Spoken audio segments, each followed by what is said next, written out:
आज आपको पता चल जाएगा इवनिंग को कि मैं हवा में बात नहीं करता। 8 तारीख को जब ये आया मैसेज तभी प्रेस कॉन्फ्रेंस बावरिया जी कर देते या ये मैसेज हमें फॉरवर्ड कर देते तो हम उसी समय प्रेस कॉन्फ्रेंस कर देते। कह कि सेंडर का नाम मैं नहीं दे सकता क्योंकि उसकी जान को खतरा है। उसका नाम आते ही उसके साथ कुछ भी हो सकता है। ऐसा है कि 8 अक्टूबर को हमारे हरियाणा में काउंटिंग थी वोटों की, तो 8 बजे से काउंटिंग होनी थी। 7:30 बजे हमारे प्रभारी श्री दीपक बावरिया जी, जो हमारे AICC के जनरल सेक्रेटरी और CWC के मेंबर भी हैं, उनके पास में मैसेज आता है। मैं पढ़ के आपको सुना रहा हूँ।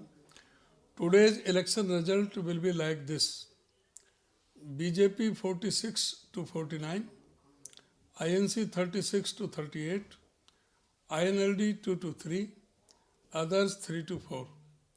The list of seats on which BJP has set the frequency is as follows: कालका, घरौंडा, असंध, राई, Kharkhoda, Safidon, Uchana Kalan, Bhadra, Dadri, Mahendragarh, Hodal, Badkhal, Gohana, Narwana.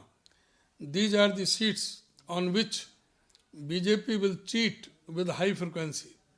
Hence, you will not win even a single seat out of these seats. These are all manipulated seats which Congress won, but BJP has changed the results by uploading data files in EVM.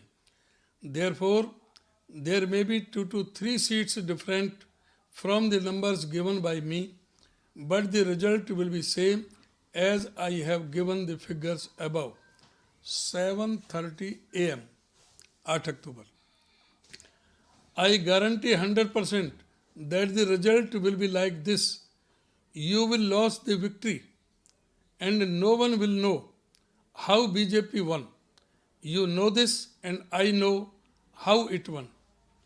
7:35 AM, counting से 25 minute पहले। आज आपको पता चल जाएगा evening को कि मैं हवा में बात नहीं करता। 7:39 AM। ये तीनों मैसेज काउंटिंग स्टार्ट होने से पहले के हैं और नेक्स्ट मैसेज उनका नेक्स्ट डे 9 अक्टूबर को आया 11:44 पे। There were 14 more seats which you won but lost. तो सर ये तो जी बाबरिया जी ने जो ये चैट सर आपको समय पर उपलब्ध नहीं करवा पाए, इस वास्ते खराब उनका बताया गया उस दौरान, तो अब इसको लेकर क्या तैयारी है सर कांग्रेस की? कई कैंडिडेट आपके कोर्ट भी जाने की बात ने ये अगर उसी दिन 8 तारीख को जब ये आया मैसेज तभी प्रेस कॉन्फ्रेंस बावरिया जी कर देते या ये मैसेज हमें फॉरवर्ड कर देते तो हम उसी समय प्रेस कॉन्फ्रेंस कर देते और ये सारी जनता के सामने, सारे मीडिया के सामने ये EVM का सारा बेनकाब हो जाता, सारा जो मामला। लेकिन वो कर नहीं पाए। 9 तारीख को 3:32 पर मुझे इसके बारे में पता लगा, ये मैसेज आया। मैंने दीपक बावरिया जी से बात की तो मैंने कहा आपने ना तो हमें बताया ना आपने कोई प्रेस कॉन्फ्रेंस की इसके बारे में।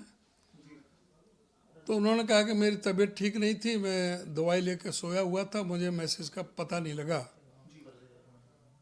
मैंने तो नेक्स्ट डे देखा, मुझे तो 9 तारीख को देखा मैंने, जब मैंने जयदीप धनखड़ को भेजा, जयदीप धनखड़ ने मुझे भेजा।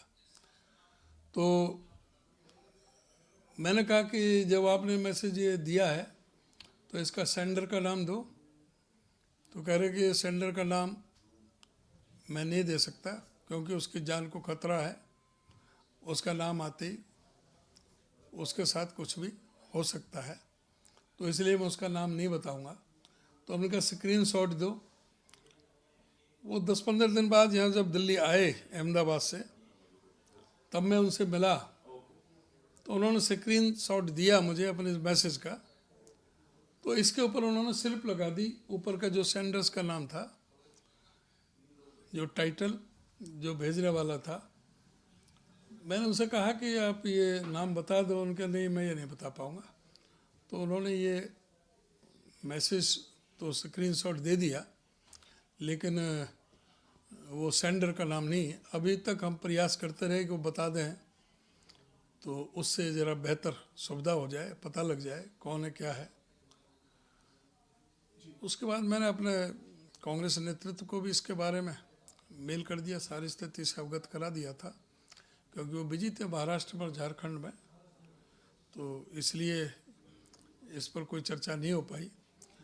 और दीपक बाबरिया जी से हम प्रयास करते रहे, उन्होंने नाम नहीं बता पाए। अब हमें इलेक्शन पिटीशन तो डालना ही था, उसका डेट आ गई थी, 22 तक इलेक्शन पिटीशन डालने हैं। तो आज 20 तारीख हो गई, तो कल हम इलेक्शन पिटीशन डाल रहे हैं, और भी हमारे साथी कई कुछ एक डाल रहे हैं। तो इसलिए अब इस मैसेज को जब हम हाई कोर्ट में डाल रहे हैं, तो इसको प्रेस में देने से हमें कोई दिक्कत नहीं।